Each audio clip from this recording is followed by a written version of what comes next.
The alarm echoed through the massive halls of the Galactic Cooperative Station.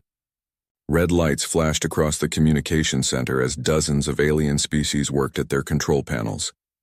The distress signal had been repeating for 3 hours now, coming from a small world on the outer rim. Ambassador Zexhai adjusted his breathing apparatus and read the message again. His blue skin turned pale as he understood what the words meant. The Verdani people were dying, and they needed help fast. Zexhai had been working for the Galactic Cooperative for 20 years. He had seen many crises before: floods, earthquakes, small wars between neighboring planets. This was different. This was extinction. The Verdani lived on Kepler 442b, a peaceful agricultural world covered in green fields and crystal-clear rivers. They were plant-like beings who grew their own food from special crops that had fed their people for thousands of years. Now something was killing those crops and the Verdani were starving. "Sir," said his assistant, a small insect-like creature called Telnik, "the plague is spreading faster than we thought. The Verdani have maybe 6 months before all their food is gone." Zexhai nodded slowly. He had seen the reports. Some kind of disease was attacking the Verdani crops, turning healthy plants into black, twisted things that crumbled to dust. The worst part was that it seemed designed to target their specific food sources. Someone or something had created this plague as a weapon. "Call an emergency meeting," Zexhai said. "We need to discuss aid options immediately." 2 hours later, representatives from 12 different species sat around the curved table in the main council chamber. The room was designed to accommodate everyone, with different gravity fields and atmospheric zones for each delegate. Some breathed water, others needed methane, and a few existed as pure energy. But they all shared one thing: concern for the Verdani people. Zexhai stood at the center podium and activated the holographic display.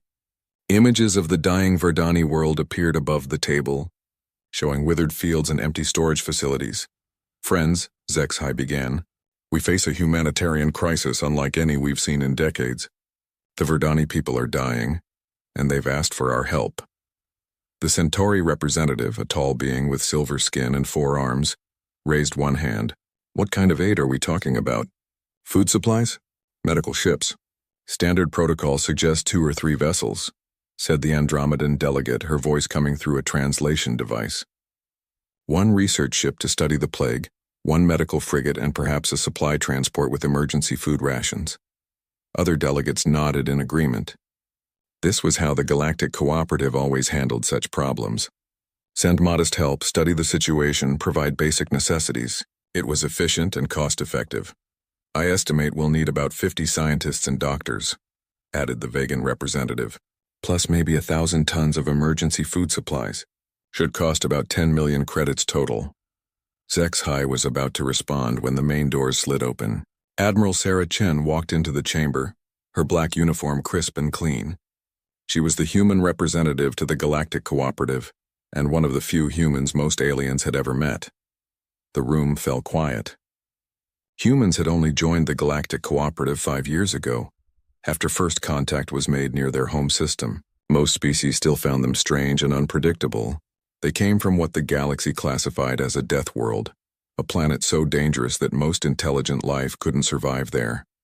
Admiral Chen was tall for a human, with short gray hair and sharp brown eyes. She had served in 3 different human wars before taking this diplomatic position. Many aliens found her intimidating, though she was always polite and professional. "Admiral Chen," Zexhai said with a slight bow, "thank you for joining us. We were just discussing aid options for the Verdani crisis." Chen nodded and took her seat at the table. Her chair was designed for human biology, with Earth-normal gravity and atmospheric composition. She listened quietly as the other delegates continued their discussion. "So we're agreed," said the Centauri representative. 3 ships, minimal crew, standard aid package. Should be sufficient to stabilize the situation until the Verdani can find their own solution. The research team will need at least 6 months to study the plague," added the Andromedan. "Maybe longer if it's as complex as the reports suggest." "And the food supplies should last them 3 months," said the Vegan delegate. "That should give them time to find alternative food sources." Zexhai looked around the table. Everyone seemed satisfied with the plan. It was reasonable, affordable, and followed established protocols. He was about to call for a formal vote when Admiral Chen stood up. The room grew quiet again. Chen looked at each delegate in turn, her expression unreadable. When she spoke, her voice was calm and steady. Humanity will handle this. The silence stretched for several seconds. Sci-Fi blinked his large eyes, confused by the simple statement. "I'm sorry, Admiral," he said. "Could you clarify what you mean by handle this?" "We'll take care of the Verdani situation," Chen replied. "Don't worry about it." The Centauri representative leaned forward. "Admiral, with respect, this is a galactic cooperative matter. We appreciate Earth's offer to contribute, but we have established protocols for humanitarian aid." Chen smiled, but it didn't reach her eyes. "I understand. Thank you for bringing this to our attention." Without another word, she turned and walked toward the exit. The delegates stared after her, unsure what had just happened. "Admiral Chen," Sci-Fi called out. "What about the aid package? The resource allocation? We need to coordinate our response." Chen paused at the doorway and looked back at the assembly. "Like I said, don't worry about it. Humanity will handle this." Then she was gone, leaving behind a room full of confused aliens. "Well," said the Andromedan delegate after a moment, "that was strange. Should we continue with our planning?" "I suppose so," Sci-Fi replied, though something felt wrong. He had worked with humans before, and they rarely did anything without careful planning and detailed discussions. Admiral Chen's behavior was completely out of character. The meeting continued for another hour as delegates discussed logistics, budgets, and timelines. They decided to send the research vessel Scientific Endeavor, the medical frigate Healing Light, and the supply transport Generous Hand. It was a modest but adequate response to the crisis.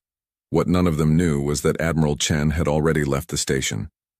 Her personal shuttle was racing toward the nearest human outpost, where she would send a priority message to Earth Command. As the shuttle jumped to hyperspace, Chen activated her communication array. The message she sent was brief but clear. Priority Alpha. Category 5 humanitarian crisis on Kepler 442b. Entire species facing extinction from engineered bioweapon. Authorization requested for Operation Lifeline. Recommend full fleet deployment. She closed the channel and leaned back in her chair. The other species meant well, but they thought too small. They saw a problem that needed a modest solution. Humans saw a problem that needed to be solved completely, permanently, and with enough redundancy to prevent it from ever happening again. Chen smiled as she thought about what was about to happen. The Galactic Cooperative was about to learn something new about humans.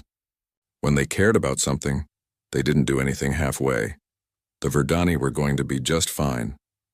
Admiral Chen's shuttle docked at Luna Station exactly 18 hours after she left the Galactic Cooperative meeting. The massive orbital facility orbited Earth's moon, serving as the primary military command center for human space operations. As soon as Chen stepped off her ship, she was met by 3 officers in crisp uniforms. "Admiral," said Captain Rodriguez, the station commander, "Earth Command received your message. They want to see you immediately." Chen nodded and followed the officers through the station's corridors. Luna Station buzzed with activity as thousands of personnel worked around the clock. But today felt different. There was an energy in the air, a sense of purpose that meant something big was happening. They entered the main command center, a vast room filled with holographic displays and communication terminals. At the center sat Fleet Admiral Harrison, a grizzled veteran with more experience than most aliens had lifespans. He looked up as Chen approached. "Sarah," Harrison said, standing to greet her. "I've read your report. Tell me more about these Verdani people." Chen activated a holographic display showing Kepler 442b. The planet appeared as a green and blue marble, beautiful and peaceful. "They're agricultural specialists, sir. Completely nonviolent. They've been growing the same crops for over 3,000 years. Now something is killing everything they eat. And you think it's a weapon? The plague is too specific, too targeted. Someone designed this to kill Verdani food sources and nothing else. It's biological warfare from an extinct species, probably left over from some ancient conflict." Harrison studied the data, his weathered face grim. "How long do they have?" 6 months, maybe less. Their entire civilization depends on these crops. When the food runs out, they die." The fleet admiral was quiet for a long moment. Chen had served under Harrison during the Titan colony crisis, and she knew he was thinking through all the implications. Finally, he looked up at her. "What do you recommend?" Full humanitarian deployment, sir. Operation Lifeline Protocols. We treat this like a Category 5 extinction event. Harrison raised an eyebrow. That's our highest level of response, Sarah. We've only used it twice before, both times for human colonies. With respect, sir, the Verdani are asking for help. We can save them, but only if we act fast and go big. How big are we talking? Chen pulled up another display showing fleet compositions and supply chains. I recommend the 3rd Agricultural Fleet as primary response. They have the terraforming equipment and hydroponic facilities we'll need. Support them with the 7th Research Flotilla for medical and scientific response, plus the 12th Medical Corps for population health management. Harrison studied the numbers. That's over 400 ships, Admiral. Yes, sir. The other species sent 3 ships. Yes, sir. Harrison was quiet again, then a slow smile spread across his face. Do it. Authorization granted for Operation Lifeline. Full deployment. Chen felt a surge of satisfaction. Thank you, sir. I'll coordinate with Fleet Command immediately. One more thing, Sarah, Harrison said as she turned to leave. Make sure our alien friends understand what they're about to see. I don't want them thinking we're invading someone. Within 6 hours, every human shipyard from Earth to Alpha Centauri received priority orders. The response was immediate and overwhelming. Shipyard workers who had been preparing to go home suddenly found themselves working triple shifts. Supply depots that had been quiet for months exploded into activity. At Mars Orbital Shipyard, Supervisor Martinez watched as massive agricultural processors rolled out of construction bays. These ships were designed for terraforming operations, equipped with atmospheric scrubbers, soil processors, and orbital hydroponic farms. Each one could feed 1 million people indefinitely. How many are we sending? Asked his assistant, a young engineer named Kim. 12 agricultural processors plus support vessels, Martinez replied. And that's just from our facility. Europa Station is sending another 15. Kim stared at the massive ships. Sir, that seems like a lot for one planet. Martinez chuckled. Kid, you haven't been doing this long, have you? When humans decide to help someone, we don't mess around. At Europa Station, Dr. James Okafor was assembling the largest scientific response team in human history.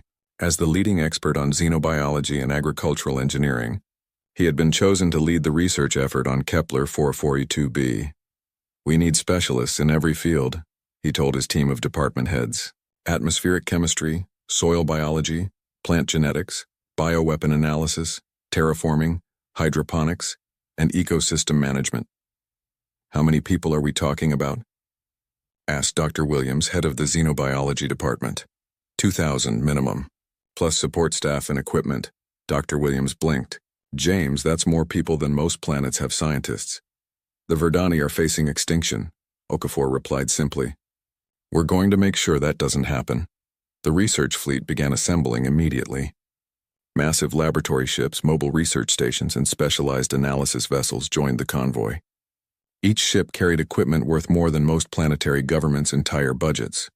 Meanwhile, the 12th Medical Corps was preparing their own response. Admiral Chen had requested full medical support, which meant treating the Verdani crisis like a human military operation. Medical ships capable of handling millions of patients, portable hospitals, and enough medical supplies to support a major war effort. Are we expecting casualties? Asked Dr. Patel, the chief medical officer.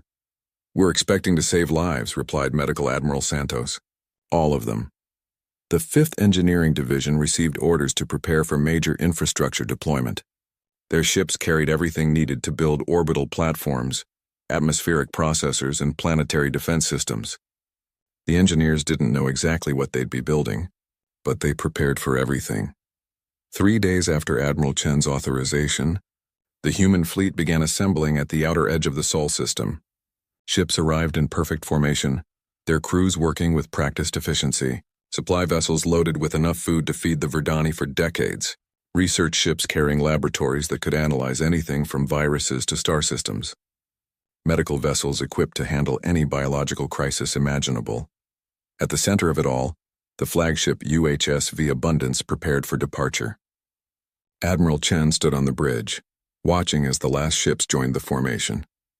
Her tactical officer, Commander Park, approached with the final numbers.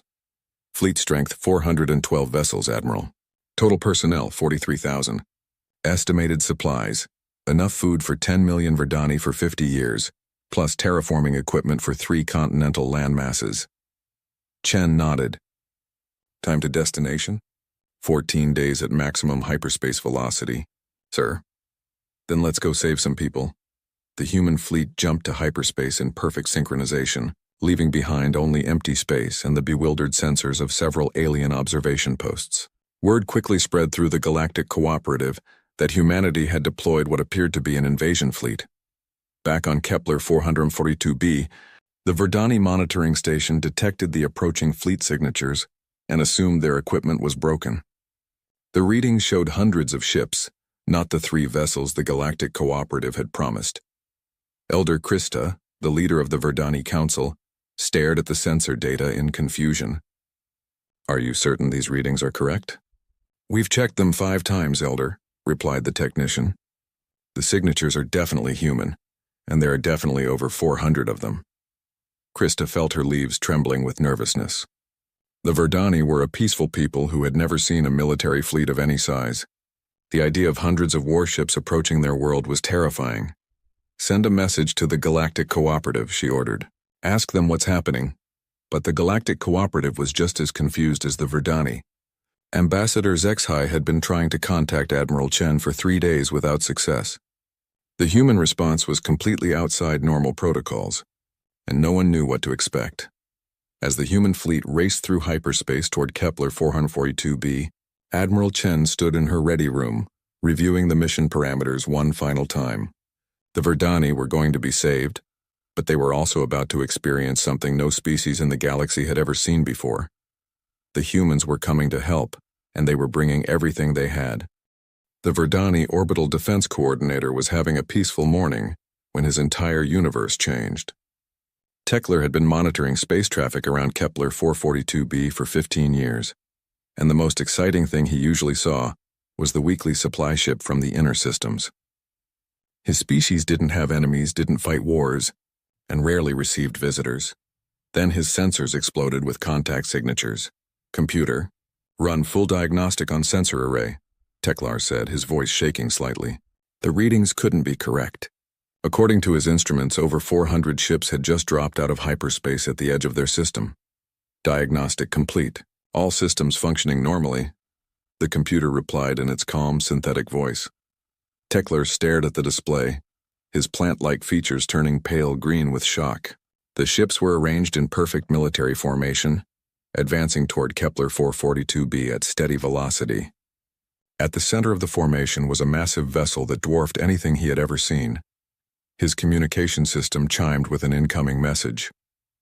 With trembling fingers, Teklar activated the receiver. Verdani Orbital Control, this is Admiral Sarah Chen aboard the UHSV Abundance. We're responding to your distress call, requesting permission to establish orbital platforms for minor agricultural assistance. Teklar blinked several times. Minor agricultural assistance. He looked at his sensors again, counting ship signatures. Whatever the humans considered minor, it involved enough vessels to conquer half the galaxy. Admiral Chen, he replied, trying to keep his voice steady. This is Orbital Coordinator Teklar. We were told to expect 3 ships from the Galactic Cooperative. Those are coming too, Chen said cheerfully. We're just the advance team. The real fleet arrives next week. Teklar fainted. 3 hours later, Elder Krista stood in the main council chamber, surrounded by panicked Verdani officials. Outside the windows, they could see lights in the sky as human ships took positions throughout their solar system. The humans had politely requested permission to begin operations, then started anyway when no one responded. Elder, said Science Advisor Paljan, his leaves rustling with anxiety. They're deploying some kind of atmospheric processors. Massive ones. They're also constructing what appears to be orbital farming platforms. How massive? Krista asked. Each platform is roughly the size of our capital city. They've deployed 12 so far. Krista closed her eyes and tried to process what was happening. The Verdani had asked for help with their crop plague, expecting maybe a few scientists and some emergency food supplies. Instead, they had received what looked like the entire human space fleet. Have they made any demands? She asked. No, Elder. They keep asking for permission to help us, very politely. A communication request chimed through the chamber's speakers. Krista accepted the call, and Admiral Chen's image appeared on the main screen. The human looked professional and friendly, which somehow made the situation even more surreal. "Elder Krista," Chen said with a slight bow, "I apologize for any confusion our arrival may have caused. We're here to help with your agricultural crisis." "Admiral," Krista replied carefully, "we appreciate your concern, but this seems like a very large response for a crop plague." Chen looked puzzled. "Large, Elder, this is just the advance team. We wanted to get the basic infrastructure in place before the real help arrives." "The real help?" "The 1st Agricultural Corps is about 2 days behind us. They're bringing the heavy terraforming equipment, plus the 4th Medical Division and the 8th Engineering Battalion should be here by the end of the week." Krista felt her leaves beginning to wilt. "How many ships is that?" "Oh, maybe another 200. Nothing too dramatic." Before Krista could respond, Science Advisor Paljan burst into the chamber, his usually calm demeanor completely gone. "Elder," he said breathlessly, "you need to see this. The humans have landed teams on the 3 dead continents." "Which 3 dead continents?" Krista asked, confused. "All of them. Zareth, Valdris, and Morton. The ones that have been uninhabitable for centuries because of the volcanic activity and toxic atmosphere." Krista turned back to Admiral Chen's image. "Admiral, our people can't survive on those continents." "They're poisonous to us," Chen smiled. "Not anymore. We're cleaning them up. Should have them ready for agriculture in about 6 weeks. Just in case you need backup farming space." "Backup farming space?" "Well, your current continent should be fine once we clear the plague and improve the soil composition. But we always like to have redundancy. Can't be too careful when dealing with food security." "Dr. James." Okafor appeared on the screen next to Admiral Chen. The xenobiologist looked excited as he addressed the Verdani. "Leadership. Elder Krista," he said, "I've been analyzing the plague affecting your crops.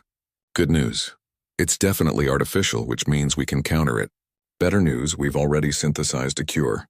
We'll have it ready for planetary deployment within 72 hours. Krista stared at him. "A cure? But our best scientists have been working on this problem for months." "Different approaches," Dr. Okafor explained. "We brought some specialized equipment. Plus, biological weapons are kind of our specialty. We've dealt with worse things on Earth." "What's Earth like?" asked Science Advisor Paljan, genuinely curious despite the chaos. Dr. Okafor and Admiral Chen exchanged glances. "Challenging," Chen said diplomatically. "Everything there tries to kill you, so we got good at solving problems quickly and permanently." The conversation was interrupted by another urgent message from the orbital monitoring station.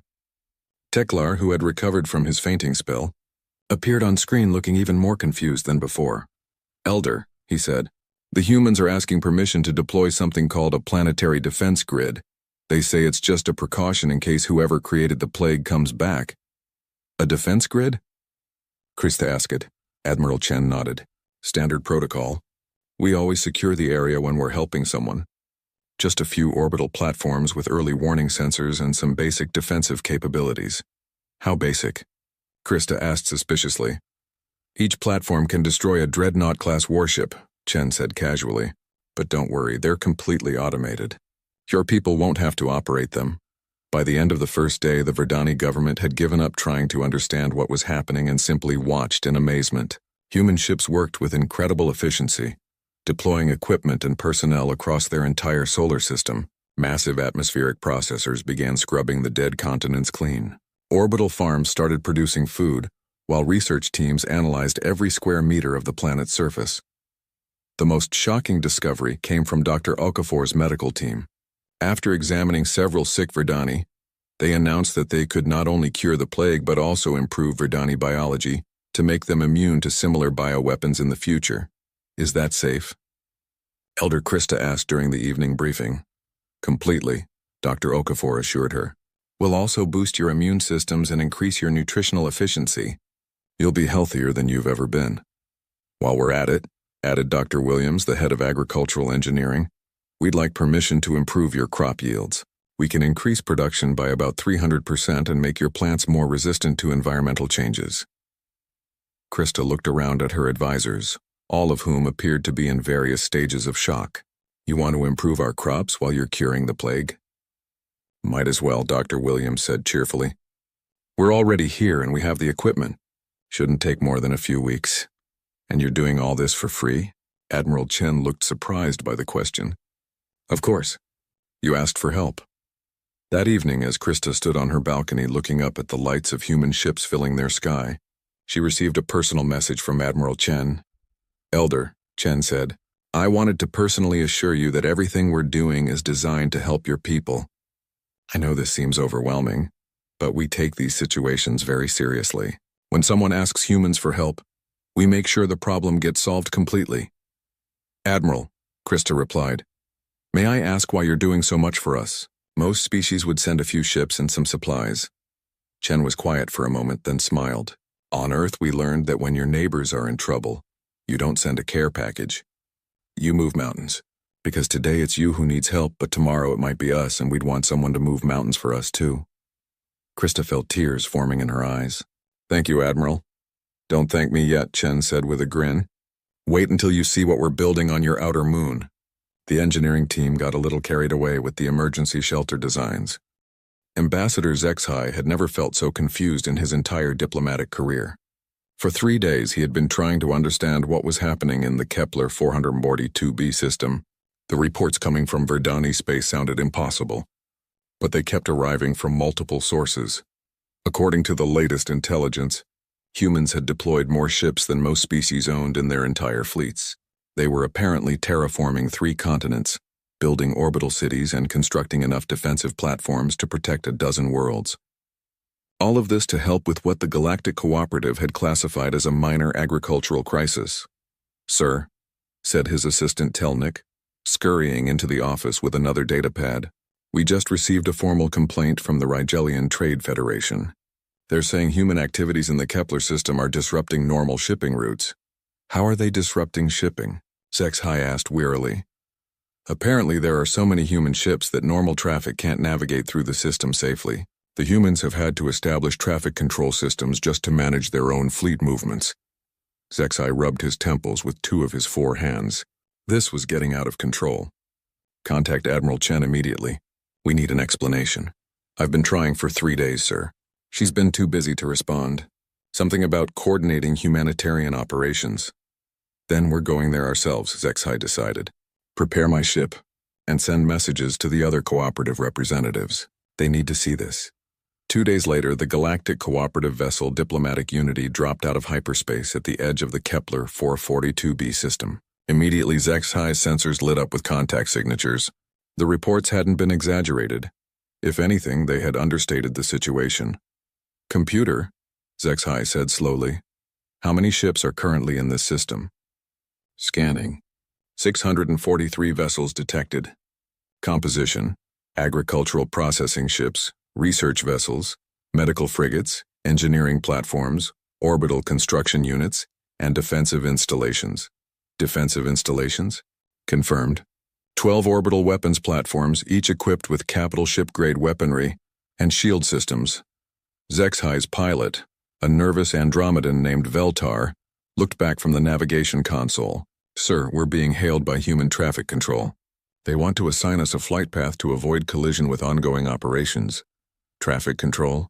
They've established a comprehensive space traffic management system for the entire solar system. There are currently 87 ships in active flight patterns around the 4th planet alone.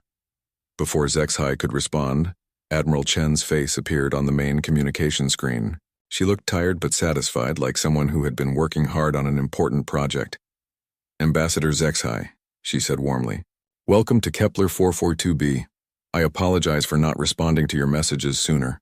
We've been a bit busy getting things organized. Admiral, Zexhai said carefully, perhaps you could explain what exactly you're organizing here. Standard humanitarian aid operations, Chen replied. We should have the crisis resolved within the next few weeks. Would you like a tour? I think you'd find our progress interesting. Against his better judgment, Zexhai agreed. An hour later, he found himself aboard a human shuttle, descending toward the surface of Kepler 442b with Admiral Chen as his guide. What he saw through the viewport defied everything he thought he knew about disaster relief. The planet's surface was covered with human activity. Massive atmospheric processors worked to clean the air of plague spores. Mobile laboratories the size of small cities conducted research across the landscape. Teams of engineers in environmental suits were planting new crops that seemed to be growing at impossible speeds. How are the plants growing so fast? Zexhai asked. Genetic acceleration, Chen explained casually. Dr. Okafor's team modified the growth cycles so we can test multiple generations quickly. We're making sure the new crops are completely immune to bioweapons while also improving their nutritional content. You modified their genetic structure? With permission, of course. The Verdani were very cooperative once we explained the benefits. Their new crops will produce 3 times as much food with half the water requirements. The shuttle landed near one of the research facilities, where Dr. Okafor met them personally. The xenobiologist looked excited as he led them through the laboratory complex. Ambassador, he said enthusiastically, you have to see what we've discovered. This plague is fascinating from a scientific perspective. It's definitely a weapon, probably created by the extinct hegemony species about 2,000 years ago. The hegemony? Zexhai asked. But they've been gone for centuries. Exactly. This is leftover biological warfare, probably triggered by some environmental change. But here's the interesting part. We found traces of the original antidote in the planetary soil. The hegemony created a cure but never deployed it. Dr. Okafor led them to a massive computer display showing molecular structures. We've not only recreated their antidote but improved it. The Verdani will be completely immune to biological weapons from now on. Plus, we've enhanced their immune systems to handle diseases that don't even exist yet. Enhance their immune systems? Zexhai repeated weakly. Standard procedure, Dr. Okafor said. When we're solving a medical problem, we like to make sure it can never happen again. The Verdani will be the healthiest species in the galaxy when we're done. Admiral Chen took Zexhai to see the orbital installations next. As their shuttle approached the nearest platform, Zexhai realized he was looking at something larger than most space stations. The structure stretched for kilometers in every direction, covered with agricultural domes, research facilities, and what appeared to be residential areas. Admiral, he said slowly, this looks like a permanent installation. Oh, it is, Chen confirmed. These platforms are designed to support the entire Verdani population if necessary. Each one can house about 1 million people indefinitely. The entire population? But why would they need to evacuate their planet? Chen looked at him with surprise. Backup plan, of course. What if their sun goes unstable? What if there's another bioweapon attack? What if someone decides to invade? We can't just solve today's problem and ignore tomorrow's potential disasters. So you built evacuation shelters for problems that don't exist? Problems that don't exist yet, Chen corrected. On Earth, we learned that if something can go wrong, it eventually will. Better to be prepared. The tour continued to the outer planets where human engineering teams were constructing what appeared to be a complete industrial infrastructure. Mining operations, manufacturing facilities, and research stations spread across 3 different worlds. What are you mining? Zexhai asked. Raw materials for the terraforming operations, replied Commander Park, Chen's tactical officer. We need a lot of resources to clean up those dead continents. Plus, we're building redundant food production facilities on each world in the system. Redundant facilities? Backup for the backup, Park explained. If something happens to the primary agricultural systems, the secondary systems can take over. If something happens to those, the tertiary systems activate. We've got 7 levels of redundancy built into their food security network. By the end of the day, Zexhai felt overwhelmed by the scope of human operations. They had essentially rebuilt the entire Kepler 442b system from scratch, turning it into the most advanced and secure agricultural center in the galaxy, all to solve what other species considered a simple crop disease. That evening, Admiral Chen invited him to dinner aboard the Abundance. As they ate, Zexhai finally asked the question that had been bothering him all day. Admiral, he said, why did you do all this?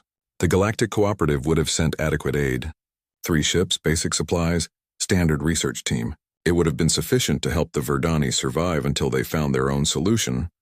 Chen was quiet for a moment, considering her answer. Ambassador, let me ask you something. If your homeworld was dying, would you want someone to send you just enough help to survive? Or would you want them to make sure the problem never happened again? I would want to survive, of course. But what about your children? Your children's children? What happens when the next crisis comes and the next one after that? Do you just keep hoping someone will send enough help each time? Zexhai began to understand. You're not just solving the immediate problem. Exactly. We're solving the Verdani's food security permanently. Their agricultural systems can now handle any biological attack. environmental disaster, or population growth. They'll never need to ask for help with food again. But the cost must be enormous.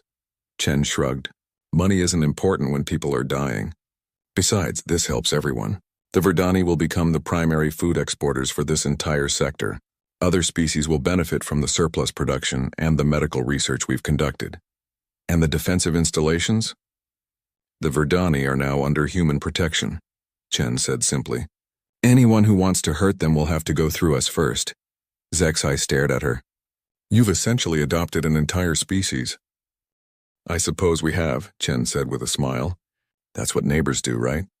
Look out for each other. The next morning, Zexai met with Elder Krista in the newly constructed Verdani Capitol building. The plant-like leader seemed healthier and more vibrant than before. Thanks to the human M 6 months after the human fleet arrived at Kepler 442b, the Galactic Cooperative Council gathered for their most important meeting in centuries. The Great Hall buzzed with conversations in dozens of languages as representatives from across the galaxy took their seats. Today they would vote on something that had never been considered before: a complete restructuring of humanitarian aid protocols. Ambassador Zexai stood at the central podium, looking out at the assembled delegates. In the month since visiting Kepler 442b, he had struggled to write reports that accurately described what he had witnessed. How do you explain to species that think in terms of efficiency and minimal cost that some problems require overwhelming solutions? Friends, he began. 6 months ago, we responded to a crisis on Kepler 442b according to established protocols. We planned to send 3 ships with basic aid. Today, I want to discuss what actually happened and what we can learn from it. The holographic display activated, showing recent images from the Kepler system. Instead of the dying agricultural world they remembered, the display showed a thriving system with multiple inhabited planets, massive orbital installations, and shipping lanes busy with trade vessels. The Verdani system has become the most prosperous agricultural center in this sector, Zexai continued. They're now exporting food to 12 different species and have offered to serve as an emergency food reserve for this entire region of the galaxy. Delegate Mordak from the Centauri Collective raised one of his 4 arms. Ambassador, while we're pleased the Verdani survived, the human response was clearly excessive. They deployed military-level resources for a simple crop disease. Was it excessive? Zexai asked. Let me share some data. New images appeared on the display, before and after comparisons of Verdani society. Malnutrition rates, disease statistics, agricultural output, and population growth projections. Before human intervention, the Verdani faced extinction within 6 months. Today they have food security for the next 1,000 years. Their population health has improved by every measurable standard. They've gone from a dying species to one of the most secure civilizations in the galaxy. The Andromedan delegate Velsina leaned forward. But at what cost? The resources the humans expended could have helped dozens of other species with smaller problems. Actually, Zexai said, the humans have documented their expenses. The total cost of Operation Lifeline was less than what the Galactic Cooperative spends on administrative overhead in a typical year. The hall fell silent. Delegate after delegate checked their data pads, confirming the numbers. The human operation, despite its massive scope, had been incredibly cost-effective. How is that possible? Asked the Vegan representative. Efficiency, Zexai explained. When you deploy overwhelming resources quickly, you solve problems permanently rather than treating symptoms repeatedly. The humans call it front-loading the solution. He activated another display showing human industrial capacity. It turns out that when your species evolved on a death world, you develop industrial capabilities that most of us can't imagine. The humans can build in 6 months what takes us 6 years, and they can do it while maintaining higher quality standards. Elder Krista had been invited to address the council, and now she took the stage. The Verdani leader looked vibrant and healthy, her plant-like features showing none of the stress and sickness that had marked her 6 months earlier. Honored delegates, she said, her voice carrying clearly through the translation systems. I come before you not just as a representative of my people, but as someone who has experienced 2 different approaches to humanitarian aid. She gestured to the display, which now showed the modest aid package the Galactic Cooperative had originally planned. Your response would have helped us survive. 3 ships, basic supplies, a small research team.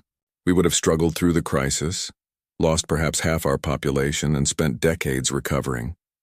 We would have been grateful for your help. The display changed to show the current state of Verdani space. The human response didn't just help us survive, it eliminated the possibility that we would ever face such a crisis again. Our children will never know hunger. Our species will never again be vulnerable to biological weapons.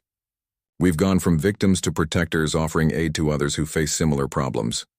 Delegate Mordak stood up. Elder Krista, with respect, the human approach requires resources that most species cannot provide. We cannot all build orbital cities every time someone has a problem. You're right, Elder Krista agreed. Most species cannot do what humans do. But perhaps we've been thinking about this wrong. Perhaps the question isn't whether everyone can respond like humans, but whether we should learn from their approach. Ambassador Zexhai retook the podium, which brings us to today's proposal. I've spent the last 6 months studying human humanitarian protocols, and I believe we need to fundamentally change how we think about aid operations. The display showed a new document titled The Human Standard for Humanitarian Operations. The council members read through the principles in stunned silence. Overwhelming initial response rather than minimal aid. Permanent solution implementation rather than temporary relief. Infrastructure building rather than supply distribution. Long-term security planning rather than crisis-specific intervention. This is madness, declared the Syrian delegate. These protocols would bankrupt most planetary governments. Actually, said a new voice from the gallery, they would save money in the long run. Admiral Chen walked down to the main floor. Having been invited to explain the human perspective, she looked the same as always, professional, calm, and slightly amused by the diplomatic complexity of what she considered simple problems. Delegates, she said, I understand your concerns about cost and resources. Let me share some data from our own experience. She activated her own display, showing human crisis response statistics over the past century. 50 years ago, humans responded to crises the way you do now. Minimal aid, temporary solutions, repeated interventions. We discovered that this approach was actually more expensive than overwhelming initial responses. The data showed cost comparisons between different response strategies. The results were clear. Front-loading solutions saved money, lives, and resources in the long term. Take the Verdani situation, Chen continued. If we had followed standard protocols, we would have spent the next 50 years sending repeated aid shipments every time they faced agricultural problems. The total cost over 50 years would have been 3 times what we spent in 6 months. Delegate Velsina raised her hand. Admiral, your approach requires industrial capabilities that most species lack. How do you propose we implement these protocols? Chen smiled. That's the beauty of the system. Once you solve a problem correctly the first time, the beneficiary becomes part of the solution network. The Verdani are now equipped to help other species facing agricultural crises. Each successful intervention creates new capacity for future operations. You're building a mutual aid network, Zexhai realized. Exactly. Instead of everyone struggling with individual problems, we create a galaxy, where each species contributes their strengths to help others. The Verdani handle agricultural crises. The Aquatic Alliance helps with water world problems. The Crystal Confederation assists with mineral resource issues. The debate continued for hours, but gradually, the mood in the chamber shifted. Delegates began asking practical questions instead of raising objections. How would coordination work? What about species that couldn't contribute significant resources? How would they handle conflicts between different aid approaches? The humans have offered to serve as the initial coordination hub, Zexhai explained. They have the industrial capacity to handle large-scale operations while other species develop their own capabilities. And they want nothing in return? Asked the suspicious Rigelian delegate. Admiral Chen stood up again. We want what we've always wanted. A galaxy where people help each other when help is needed, where no species faces extinction because they happen to encounter a problem bigger than they could handle alone. The vote, when it came, was closer than Zexhai had expected. 57 species voted in favor of adopting the human standard for humanitarian operations. 32 voted against, preferring traditional approaches. 15 abstained, wanting to see results before committing. But it was enough. The Galactic Cooperative would begin implementing new protocols based on human methods. Crisis response teams would be equipped for permanent solutions rather than temporary relief. Resources would be pre-positioned for rapid deployment. Most importantly, successful interventions would be designed to create new capabilities rather than just solve immediate problems. 6 months later, Admiral Chen received a priority communication from the Outer Rim. The insectoid Zephyrians were facing extinction from solar flares that would sterilize their homeworld within the year. The Galactic Cooperative was requesting human assistance under the new protocols. Chen stood in her ready room aboard,